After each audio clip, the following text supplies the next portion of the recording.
നമസ്കാരം. ഇഡ്രോപ്പ് സോഫ്റ്റ്വെയറിൽ institution registration, institution profile activities എന്നിവയാണ് ഈ വീഡിയോയിൽ കാണിക്കുന്നത്. ഇൻസ്റ്റിറ്റ്യൂഷൻസിന് രണ്ട് വിധത്തിൽ പ്രൊഫൈൽ ലഭ്യമാകുന്നതാണ്. ഒന്നാമതായി ഹോം പേജിൽ കാണുന്ന ഇൻസ്റ്റിറ്റ്യൂഷൻ രജിസ്ട്രേഷൻ എന്ന ടാബ് വഴി ഇൻസ്റ്റിറ്റ്യൂഷൻസിന് സ്വന്തമായി പ്രൊഫൈൽ ക്രിയേറ്റ് ചെയ്യാവുന്നതാണ്. ഈ പ്രൊഫൈൽ ആക്റ്റീവ് ആകണമെങ്കിൽ തദ്ദേശ സ്ഥാപന സെക്രട്ടറിയുടെ അപ്രൂവൽ ആവശ്യമാണ്. രണ്ടാമത്തേത്, ഇൻസ്റ്റിറ്റ്യൂഷൻസ് ഉൾപ്പെടുന്ന തദ്ദേശ സ്ഥാപനത്തിൽ നിന്നും പ്രൊഫൈൽ ക്രിയേറ്റ് ചെയ്ത് യൂസർ ID, പാസ്വേഡ് അടങ്ങുന്ന ഒരു ലെറ്റർ ഇൻസ്റ്റിറ്റ്യൂഷൻസിന് കൈമാറുന്നതാണ്. യൂസർ ID, പാസ്വേഡ് ഉപയോഗിച്ച് ലോഗിൻ ചെയ്യാവുന്നതാണ്. ഇൻസ്റ്റിറ്റ്യൂഷൻസ് സെൽഫ് ഓൺബോർഡ് ചെയ്യുന്നത് എങ്ങനെയെന്ന് നോക്കാം. ഹോം പേജിൽ കാണുന്ന ഇൻസ്റ്റിറ്റ്യൂഷൻ രജിസ്ട്രേഷൻ എന്ന ടാബിൽ ക്ലിക്ക് ചെയ്യുക. തുടർന്ന് വരുന്ന പേജിൽ ഇൻസ്റ്റിറ്റ്യൂഷനുമായി ബന്ധപ്പെട്ട എല്ലാ മാൻഡേറ്ററി ഫീൽഡ്സും ഫിൽ ചെയ്യേണ്ടതാണ്.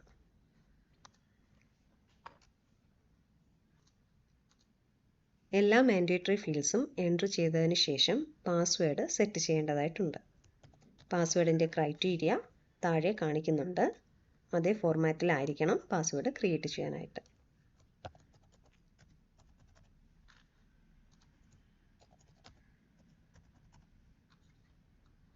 ദെൻ ക്യാപ്ച കൊടുത്ത് സബ്മിറ്റ് ചെയ്യാവുന്നതാണ്.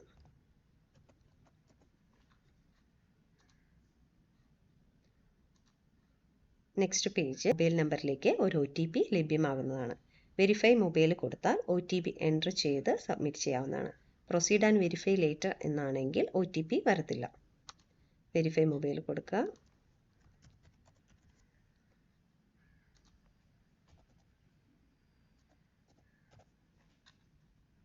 Verify, proceed. ലോഗിൻ ID എന്ന് പറയുന്നത് മൊബൈൽ നമ്പർ ആയിരിക്കും. അതോടൊപ്പം ഇൻസ്റ്റിറ്റ്യൂഷൻ്റെ ബേസിക് ഡീറ്റെയിൽസും ഡിസ്പ്ലേ ചെയ്ത് കാണിക്കുന്നതാണ്.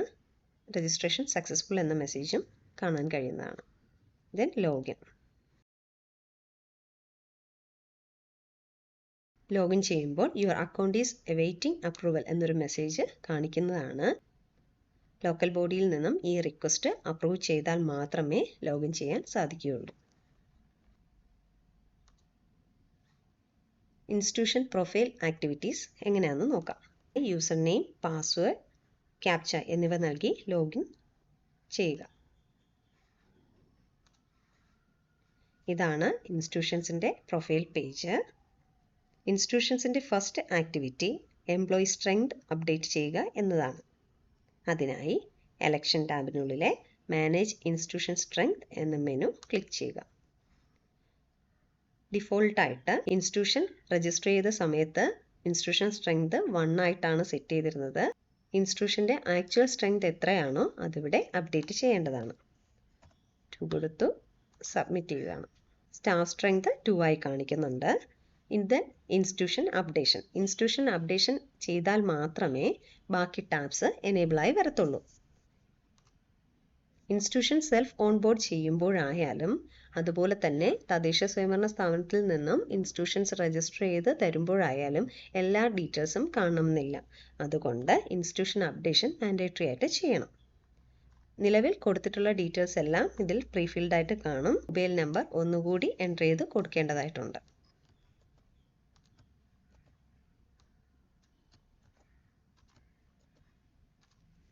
എല്ലാ ഫീൽഡും വെരിഫൈ ചെയ്തതിന് ശേഷം സബ്മിറ്റ് ക്ലിക്ക് ചെയ്യേണ്ടതാണ്.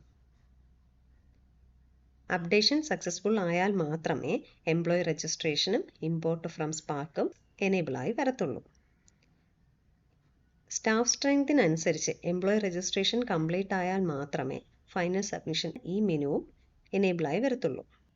രണ്ട് വിധത്തിൽ എംപ്ലോയീസിനെ രജിസ്റ്റർ ചെയ്യാവുന്നതാണ്. എംപ്ലോയി രജിസ്ട്രേഷൻ വഴി എല്ലാ ഡീറ്റെയിൽസും എൻ്റർ ചെയ്ത് കൊടുത്ത് സേവ് ചെയ്യാം. അല്ല എങ്കിൽ ഇമ്പോർട്ട് ഫ്രം സ്പാർക്കിൽ പെൻ നമ്പർ കൊടുക്കുന്നു, ഗെറ്റ് ഡേറ്റ കൊടുക്കുന്നു. എംപ്ലോയിയുടെ എല്ലാ ബേസിക് ആയിട്ടുള്ള എല്ലാ ഡീറ്റെയിൽസും കാണിക്കും. കൺഫേം ഇമ്പോർട്ട് എന്ന ഓപ്ഷൻ കൊടുക്കുക. ഈ പേജിൽ എംപ്ലോയിയുടെ ബേസിക് ഡീറ്റെയിൽസ് എല്ലാം ഓട്ടോമാറ്റിക്കലി ഫിൽഡായി വരും. ബാക്കി basic pay, voter ID, IFSC code, account number details എല്ലാം എൻ്റർ ചെയ്ത് കൊടുക്കേണ്ടതായിട്ടുണ്ട്. അക്കൗണ്ട് നമ്പർ മാൻഡേറ്ററി ആയിട്ടും എൻ്റർ ചെയ്ത് കൊടുക്കണം. അക്കൗണ്ട് നമ്പർ എൻ്റർ ചെയ്തില്ലെങ്കിൽ അവർക്ക് റെമ്യൂണറേഷൻ ലഭ്യമാകുകയില്ല. ദെൻ സേവ് ചെയ്യുക. സ്റ്റാഫ് സ്ട്രെങ്തിനനുസരിച്ചുള്ള എംപ്ലോയി ഡീറ്റെയിൽസ് എൻട്രി വരുത്തി കഴിഞ്ഞാൽ മാത്രമേ ഫൈനൽ സബ്മിഷൻ എന്ന ബട്ടൺ എനേബിളായി വരത്തുള്ളൂ. മെനു ബട്ടണിൽ ഓരോ എംപ്ലോയീസിൻ്റെയും ഡീറ്റെയിൽസ് വ്യൂ ചെയ്യാവുന്നതാണ്. എന്തെങ്കിലും മാറ്റം ഉണ്ടെങ്കിൽ ഡിലീറ്റ് ചെയ്യാനും എഡിറ്റ് ചെയ്യാനുള്ള പ്രൊവിഷനും നൽകിയിട്ടുണ്ട്. എല്ലാ ഡീറ്റെയിൽസും ഓക്കെ ആണെങ്കിൽ ഫൈനൽ സബ്മിഷൻ ചെയ്യാവുന്നതാണ്. ഫൈനൽ സബ്മിഷൻ കഴിഞ്ഞാൽ ഒരു ലെറ്റർ ഡൗൺലോഡ് ചെയ്യാൻ സാധിക്കുന്നതാണ്.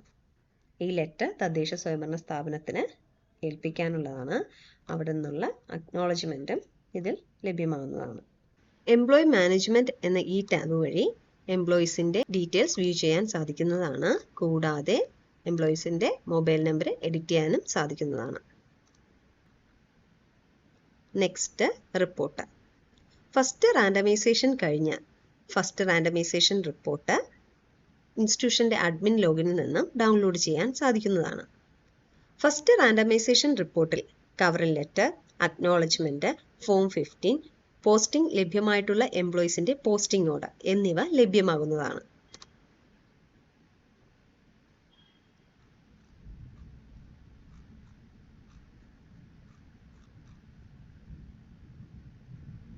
പ്രിസൈഡിംഗ് ഓഫീസർക്കും ഫസ്റ്റ് പോളിംഗ് ഓഫീസർക്കും ട്രെയിനിങ് ഉണ്ട്.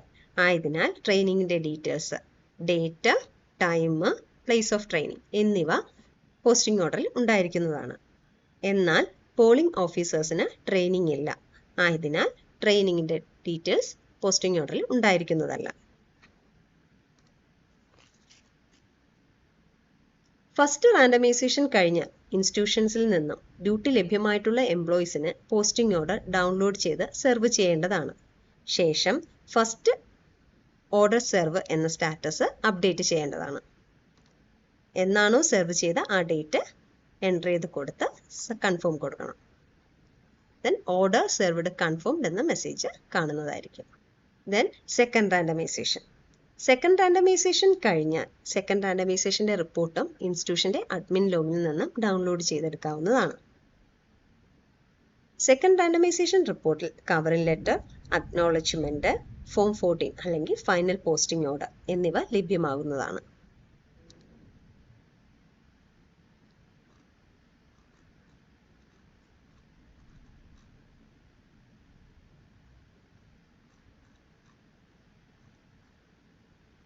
ഫൈനൽ പോസ്റ്റിംഗ് ഓർഡറിൽ എംപ്ലോയി ഉൾപ്പെട്ടിട്ടുള്ള party number, party members, duty ചെയ്യേണ്ട polling station details, distribution and collection centres എന്നീ വിവരങ്ങൾ ഉണ്ടായിരിക്കുന്നതാണ്. ഫൈനൽ പോസ്റ്റിംഗ് ഓർഡർ ഇൻസ്റ്റിറ്റ്യൂഷൻസിലെ എല്ലാ എംപ്ലോയീസിനും സെർവ് ചെയ്യേണ്ടതാണ്. ശേഷം സെക്കൻഡ് ഓർഡർ സെർവ് എന്ന സ്റ്റാറ്റസും അപ്ഡേറ്റ് ചെയ്യേണ്ടതാണ്. ഓർഡർ സെർവ്ഡ് കൺഫേംഡ് എന്നൊരു മെസ്സേജ് സ്ക്രീനിൽ കാണിക്കുന്നതാണ്. Next drill down. ഈ ടാബിൽ ഇൻസ്റ്റിറ്റ്യൂഷനിലെ എല്ലാ എംപ്ലോയീസിൻ്റെയും ഡീറ്റെയിൽസ് വ്യൂ ചെയ്യാൻ സാധിക്കുന്നതാണ്. ഹെൽപ്പ്, ഇത് യൂസർ മാനുവൽ ഉണ്ടായിരിക്കും. നോട്ടീസ്. ഈ ടാബിൽ SSCയിൽ നിന്നോ DEOയുടെ ഓഫീസിൽ നിന്നോ നൽകുന്ന അനൗൺസ്മെൻറ്റ്, നോട്ടിഫിക്കേഷൻ എന്നിവ ലഭ്യമാകുന്നതാണ്. ഇത്രയുമാണ് institution level activities. Thank you.